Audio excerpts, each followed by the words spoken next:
he's cut from the same vein as a quarterback. They are elite competitors. That is their number one thing. They will do whatever it takes to win, and that's Steph. He wants to be coached. He wants to be the best version of Steph he could be. He will do anything to do that.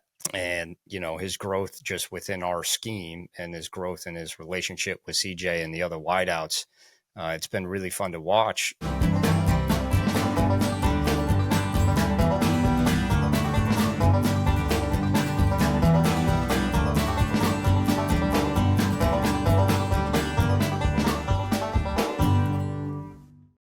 All right, this is a treat. When you watch CJ Stroud play his rookie year, you're like, I know the kid is Hall of Fame good, but there's got to be a damn good play caller helping him along the way. And that guy is Bobby Slowik, and he is now joining us on the Greenlight Pod. Coach, how you doing? I'm doing great, Chris. Thanks for having me, man. Fired up. It's not all that hard to call plays for CJ, man. Oh, come on now. He makes it fun. He makes it fun for everybody. He probably does, but what do you think is the thing about him that stands out to you that makes him not a 22, 23-year-old kid? Because when I watch him, it's apparent to me that he's like a veteran. Yeah, and it ties right to that tireless competitor and worker, to the point where he probably needs to get more sleep.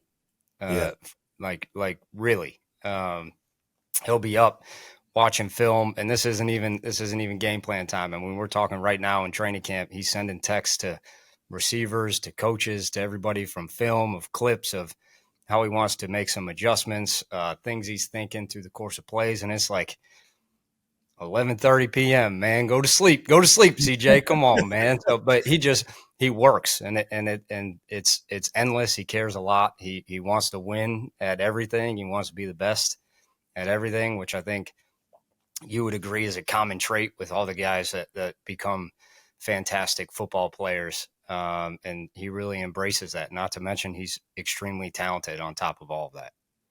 Is there a throw he makes that differentiates him, somewhere, is it the way he throws the deep ball, or is it the way he can, paint the sidelines, or is it the accuracy underneath? What is it that was apparent to you guys early that you might have somebody with special arm talent?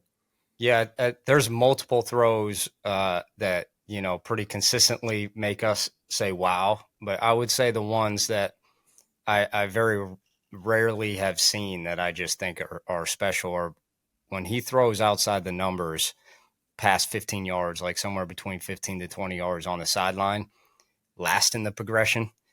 Snapping back to it, not when it's number one. That's rare that, someone can do that. And then the ability he has, there's a lot of guys that in the NFL have big arms, can put the ball down the field 60 plus yards. His ability to do that again, not necessarily with his feet in the ground and in tight pockets, and put it out there accurately with the right ball flight, which I think is something that people don't talk about, that he is very aware of. The ball's not too low, it's not too high, it's just right. That's talent, and that's also work. Like, same as he works on film and scheme, he puts the same work in the off season as far as fundamentals of quarterback play, throwing, and all that stuff. Well, that is, isn't it? That's the thing with a deep ball. We talk about, that guy can throw a deep ball. Well, if a guy can throw 60 yards from a clean pocket with 2 gather steps, that's one thing. But if a guy can break the pocket and throw off platform, isn't that kind of today's NFL, right? And today's barometer for, can this guy throw a deep ball? I mean, that's kind of the way I feel about when I watch CJ play.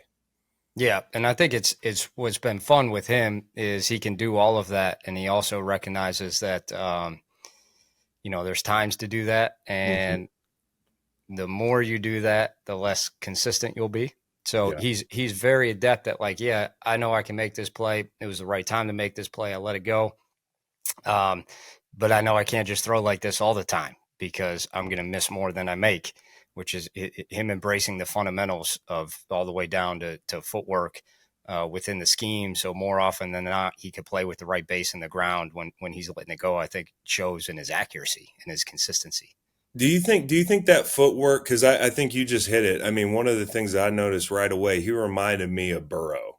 That he reminded me of, and I said this, and some people gave me the side eye, but he reminded me of Brady, because I think those two guys do such a great job of keeping their eyes downfield and Mm-hmm. navigating the pocket. I mean, obviously CJ is a great athlete, but to your point, you don't always have to hit the home run, not with the throw and not with your legs. It's the little movements in the pocket. What makes him so good at feeling the pocket and the footwork that goes with it?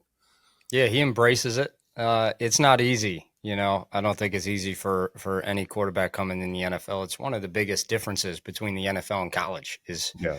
you don't get clean pockets in the NFL very often, as you know.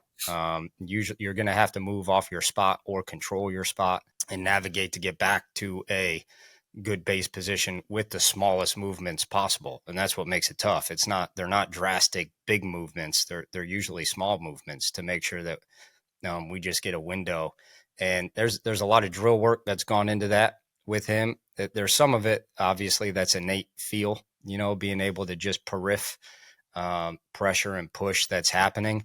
But the time he spent last year in individuals and in training camp that then built into the season, he saw the dividends of as we kept going through the year.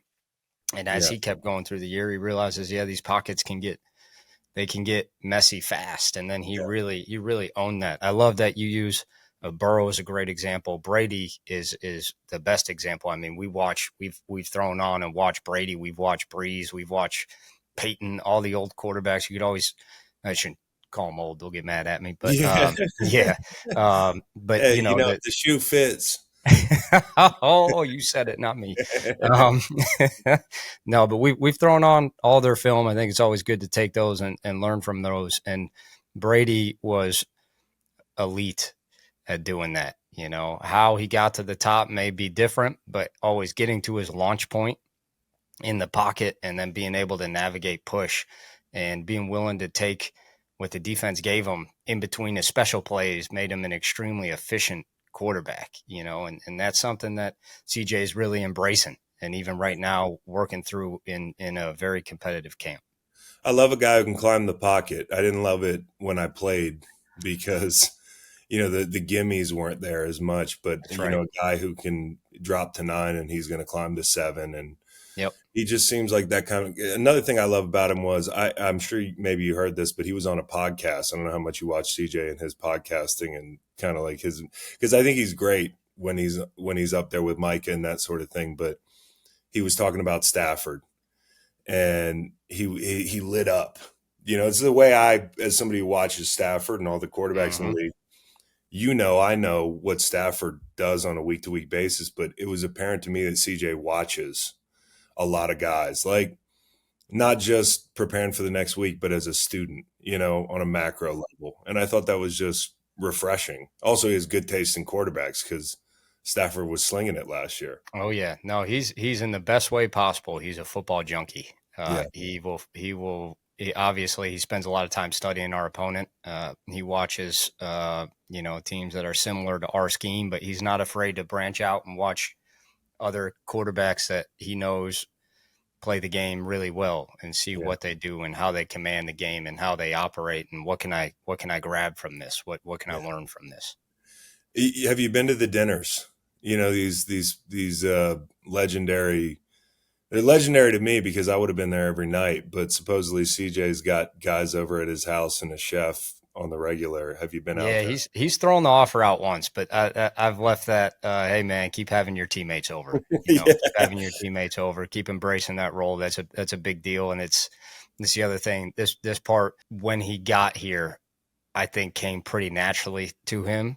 Somewhere along the way when he was growing up, maybe he had some mentors that really helped him out as far as leadership goes and what it means to be a quarterback.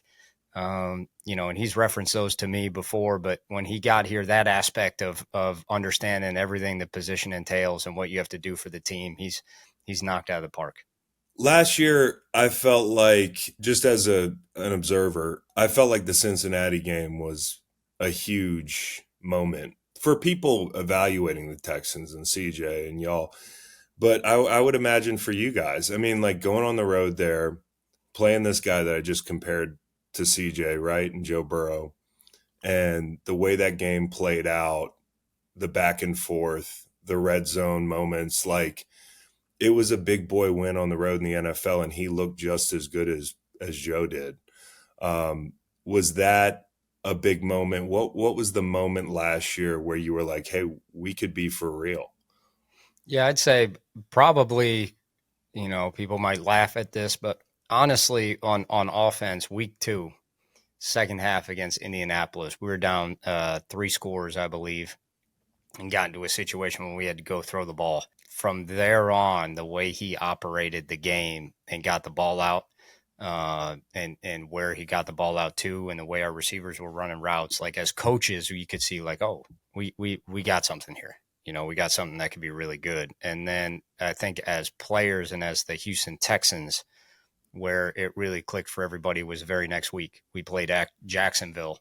Yeah, Week three, we were 0-2, and division opponent, really, really good football team. And we went in there and we played a good game, offense, defense, special teams, all the way across the board. And we executed what we needed to execute and played the way we thought we could play. And I think that just gave everyone belief that Jacksonville, it was one of the better teams in the NFL, and we can go and when we play the way we know we can play with anybody. And then from there, we battled for a while, and then Cincinnati was the point where it was like, okay, let's go get into the tournament. That game, we knew we were playing a team that's a playoff team, and it got into an absolute dogfight at the end where the players got to go make plays, and they did that, and that's really where our focus went from, all right, let's compete, to, okay, let's make sure we're getting in the playoffs and we got a shot. the Tampa game too. The second half, the end of that game. I Yeah, mean, just yeah, to that be was able to say, "Hey, we got to go get a touchdown," with the amount of time you guys had, and you know, not stressful. a lot, not a lot to, yeah, for you, yeah. Not a lot of teams are able to say, "Hey, we can go get this done." But what do you learn, you and CJ, because it's your first time doing this, going to Baltimore in the playoffs? I feel like every team has to learn, how to win. They have to go through these games. They have to make these runs. You get the Indy win the week before, and I thought that was awesome. But then Baltimore is just a juggernaut a little bit, and you get that feeling of going on the road and playing a team like that. What do you learn coming out of that you can apply to this year? Yeah, we've talked about it already here actually to start camp, but for us, the big takeaway from the Baltimore game was like it's a great example of how it takes 11. Like every individual play, we had a lot of guys that were doing their job and winning, and most plays somewhere along the way there were 2 or 3 spots where there was a breakdown, and the spots changed really every series as we went. It just shows how on it you have to be all the way across the board. That's why I think football is so fun. Like no one guy can go win a game for you. You truly need all 11 plus some. The other part of it against Baltimore for us was penalties really caught up to us that game, and we were moving backwards a whole lot, which didn't help us. So big emphasis for us this year in camp. And like I mentioned, it's been an extremely competitive camp, but we're trying to be on the procedure. Making sure that we're as good as we can be, and the penalties don't come up as we keep going through the year. And then all 11 every play, we want to win our rep. Let's play as a good offense all together, and not just as good individuals. And they've embraced that, and our defense has embraced that, and that's why I think this camp has been as fun as it has so far. The goal for any team is win the Super Bowl, and I think you guys are good enough to do that. But I mean, I look at when I was in a defensive room, the DC would get up and say, "Hey, we need to meet these goals as a unit. Like we need to be on these metrics, whether they were turnovers or red zone or third down. what do you think are the most important goals if you had to set some for your offense that are kind of barometers for progress and being right where you want to be this year? Yeah, I did that on when I was on defense as well. Mm-hmm. And I think every offense would say the most important thing on first, second down is efficiency, and you got to win third down and you got to win the red zone. Mm-hmm. I think those are pretty general, but by and large, Chris, actually, we stay away from that. Like, hey, we need at least 24 points a game. If you get 24, that's a win. If not, that's a loss. And all the way through that, like we really don't get too much into that. We're very process driven. If you go about your job and your execution and your fundamentals and your technique the right way, then those will take care of itself. We just need to go out every play, and we need to play good football. And probably the only one we talk about that's more of a result driven thought is protecting the ball, making sure that we're eliminating turnovers. We got a quarterback who is 100% on board with that and executes it in the game. We talk about it all the time as ball carriers. That'd be the one, result driven thing that we endlessly talk about. We can't turn it over. We got to have none. If we have one, doesn't matter the outcome of the game. Like we're disappointed in ourselves, but everything else for us is really about the process. Diggs has a reputation. I receivers get these reputations. I happen to believe that Diggs, from being around him a couple times, I've always liked him. And when I watch him, I think a receiver can get called a diva, but it can be because the guy's selfish or because the guy really wants to win. And I feel like Diggs always wants to win. Like I feel like that intensity comes from a competitive fire. And I know that, for a young quarterback, that can be hard. You got a great wide receiver. You want to get him the ball. People on the outside might wonder, is this going to disrupt the flow? CJ seems to me like the kind of guy who can handle that. What do you see? What, like when you walk in and you work with Diggs the first couple weeks? I know you don't have the pads on and you guys, it's early, but what's the delta between what you heard about Stefon Diggs and who he actually is, and you see this working out because of CJ's maturity and everything you got going there? Yeah, I've really tried hard to any of the other noise before Steph has got here to almost erase, delete that from my mind, because I really believe in people, and when you get the right type of people and the right type of competitor and the right type of character, you if you trust everyone's intent, you can do whatever you need to do. In my experience with Steph, and all of our experience with Steph has been he's exactly that. And truth be told, he's cut from the same vein as a quarterback. They are elite competitors. That is their number one thing. They will do whatever it takes to win, and that's Steph. He wants to be coached. He wants to be the best version of Steph he could be. He will do anything to do that.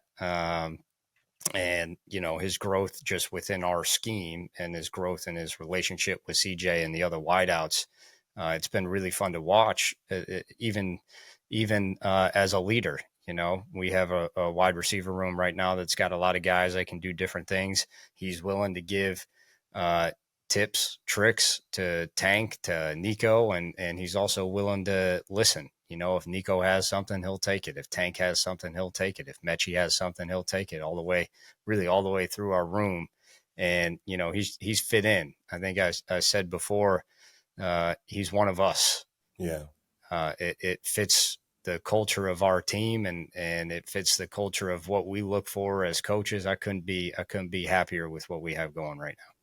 And you look at the wide receiver core, I know you might not say it, but you got a chance to be the best in the league out there. And you've got Long Strider and Nico. I feel like he just runs away from people. You got Tank Dell, who plays big, but he's a little guy, explosive. Mechie stretches the field. Woods is a great leader. He can probably do a lot of different stuff for y'all. But what area of the field, and I feel like you can access them all because of your arm talent and the guys you're throwing to, but what area of the field do you think Diggs helps in? Yeah, really. I mean, I don't want to give the Don't give it easy away. answer. I don't want But to give the easy answer and just say all of them, But one thing I think that people underrate with Diggs is how good of a ball in hands player he is. He is a very, very good runner when he has the rock. So I think even just me going into it before he wound up coming here and I was watching the film, I knew he could run routes. I knew he had elite ball skills down the field for sure. He can track it better than most anyone I've been around. And he knows how to play off defenders to finish. But I was not expecting what I saw once he caught the ball. And there were a lot of underneath catches he had that I think most receivers in the NFL were probably getting 10 yards on, and Steph was taking them to the house, or he was taking them for 25. Or, it was a throw he caught at 4 yards that probably most guys would get 6, and he got 12. And how big of a deal that is for us in this offense. Like the difference between 2nd and 4 and 2nd and 1, or 2nd and 7 and 1st and 10. Like for us, that's everything. The more we can stay on track, we really believe in what we can do as far as being efficient until we can get an explosive. So I really enjoy that part of his game. Yeah, I feel like he's an extension of the run game in some ways with the quick game. And Yep. you said it. I mean, he's dangerous with the ball. You got another guy, and I love Singletary. I thought he was incredible last year. But Joe Mixon being 1,000-yard guy, young, he's played a lot of ball, but he's not 30 yet. Getting the ball out of the backfield, like, what does he change for you guys? Does he allow you to do more in the run game that maybe you couldn't have last year? And how exciting is it to have him on 1st and 2nd down? Yeah, I'd say schematically with Joe, not a ton changes. Yeah, There's some things in the pass game he could do yeah, that we're going to try to take advantage of that he's done through the course of his career that we're excited to do. But schematically, a lot really won't change. yeah. What does change is just the way he runs it, how big he is, how fast he is, how physical he is. And I've always respected him as a player from afar, watching him in Cincinnati. And now that he's here, similar to Steph, similar to when CJ came in, you see really quickly why he was able to do what he did. We're here in OTAs, and I mean he's hitting things on the GPS that everyone's like, wow, I, that's that's incredible, and it was every day, every day, Yeah. every day. So he just tirelessly works like the rest of our crew. He's got the right mindset. When we're out on the field, he carries himself well, and he's fairly quiet, but he knows the right time to let everybody know. Yeah. And he does that well. He has a great feel for when that moment is. He's got a great energy about him. That it's been fun. Who do you think's the most underrated guy in your offense that if he disappeared from the lineup, maybe some fans wouldn't notice, but you would? I would probably say underrated. That's a tough question. That's a good one. I would probably lean towards right now Dalton Schultz. Yeah. I think what Dalton did for us last year as far as situational matchups on 3rd down and in the red zone just enables your quarterback to feel like he has options. And, when Dalton wasn't playing, that became harder without a Mhm. doubt, schematically, and it became hard. Like you just got to be on. I had to be on my play calls that much more, and CJ had to be on his execution that much more because we just are. We don't have matchups all the way across the board when we did when Dalton was in. We have receivers. We love that part of it, but then you could get a safety or backer on a tight end that you think can separate and has really good hands. There's a lot of different things you can do, and there's a lot of things you do to the defense. You dictate their coverage quite often, and when he's not out there, that gets tougher. Titus Howard, he had to bounce around a lot last year. Is he more at home at tackle? Are you excited about seeing him back out there? And by the way, maybe a two-part question: is Laremy Tunsil the most underrated offensive lineman in the NFL? It wasn't a rhetorical question when I asked you who was the most underrated guy, but I think even as heralded as Laramie is, I don't hear people talk about him in the class of guys like Trent and like Lane, but he's been really steady over the last decade. Yeah, he's as a pass protector. I would say he's probably the best there is in the NFL right now in pass pro. I mean, he is hard to beat. What he did in our playoff game against Cleveland, I thought was exceptional. We gave him, I believe, almost no help all game, and Miles would still line up over there, and we counted on LT to be able to go block him, and he did, and he did well. I mean, his pass protection is really really awesome to watch.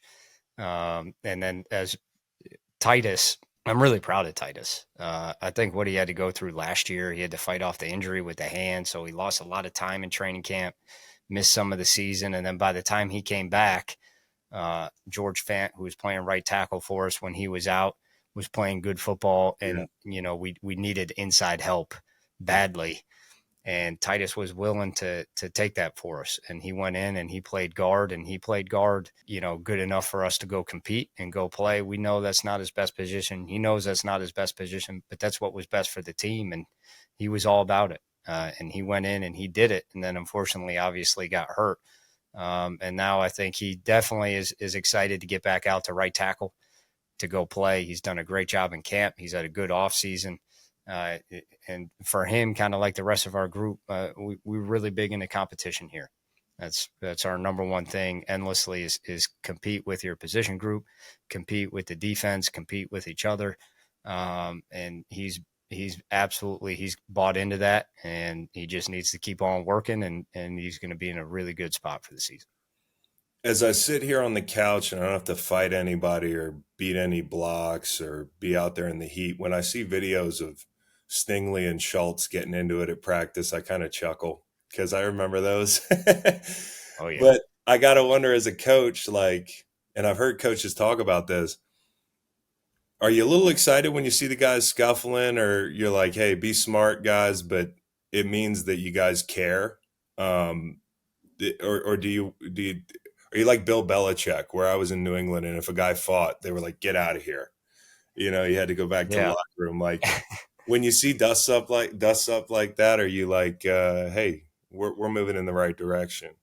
Yeah, I think it's always different. You were on enough teams. I think there were years you probably were smiling a little bit when it happened, and there were some other years where you don't really need that.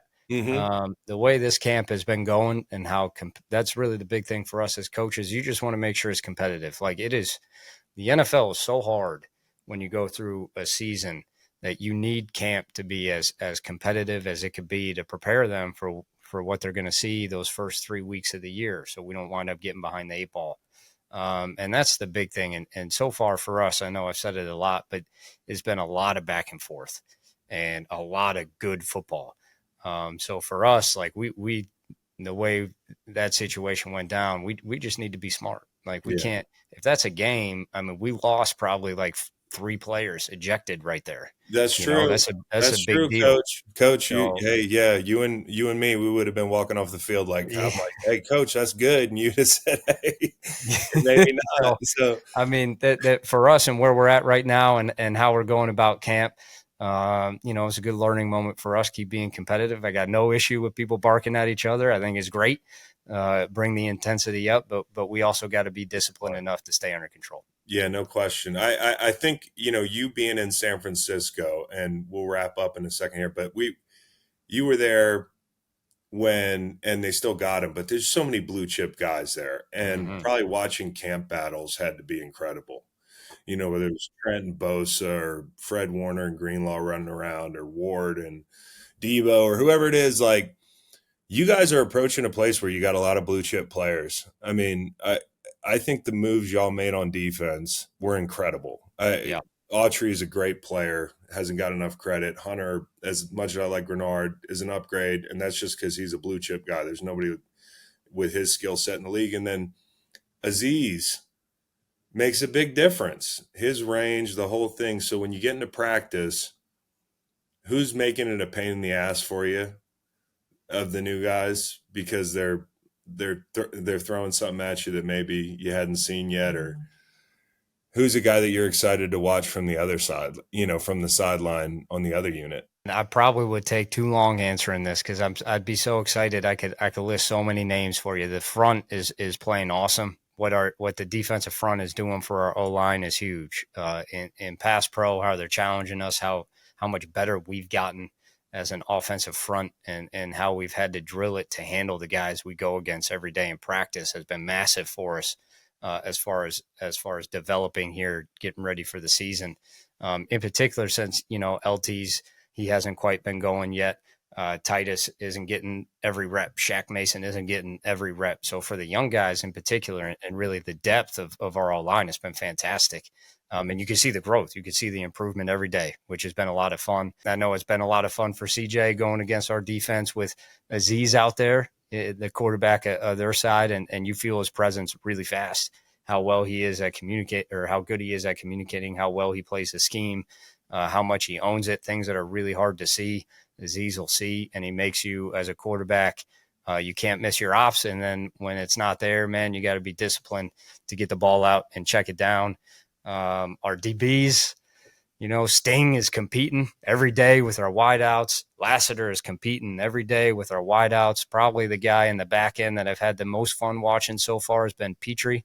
I love him. Yeah, Petrie's been competing his tail off in the run and pass game. Mm-hmm. It's not just like, oh, Petrie's on us and he's doing a great job in coverage. We got to be ready when we go and we block Petrie right now in the run game, which is a credit to him and has been fun. So it's there's so many guys on defense that have strained us and vice versa. It's been a joy. Last one for you, week 14 bye. Do you get a little nauseous when you see that on the schedule? No, is that there, or is that okay? I love it. You I like love it. you like a late bye. I have not had. I've had more, probably just how familiar I am with it. Right. Mm-hmm. I know I've had a lot of seasons where we've had late buys. I've had very few where we have early buys. Yeah. So just me personally, I'm Mm-hmm. not as used to the early buy. I'm used to the late buy. And if the season's going the way you want it to, then it's great. If the season's not going the way you want it to, then it's like every buy, then it's not as fun. So, Yeah. I mean, but I'm more adept as far as how I handle my own process. Player wise, I couldn't speak to that. And whenever the buy falls, I'll deal with it. But I know how to work my schedule around a late buy. So I'm all right, good. good for Texans fans to hear that, Yeah. because we all look at the schedule release and all us armchair coordinators and quarterbacks and so on. We were like, oh, that's late, and for a player, you're like, oh, that's a long way. But It's a long way. Yeah, it's a but long it, way. it does sound like you've got some reps doing that. So yeah. Anyways, Coach, we ran out of time. I appreciate you so much coming on and love watching you guys play. Hope you come back on after a big win, and big shout out to Everett, who's always hooking us up with these Texans coaches and players. Everett Gearling's our secret weapon down in Houston. So shout out to Bobby Slowik, the Texans, and to Everett. Thank you so much, Coach. Thanks, Chris. I appreciate it. That was fun, man.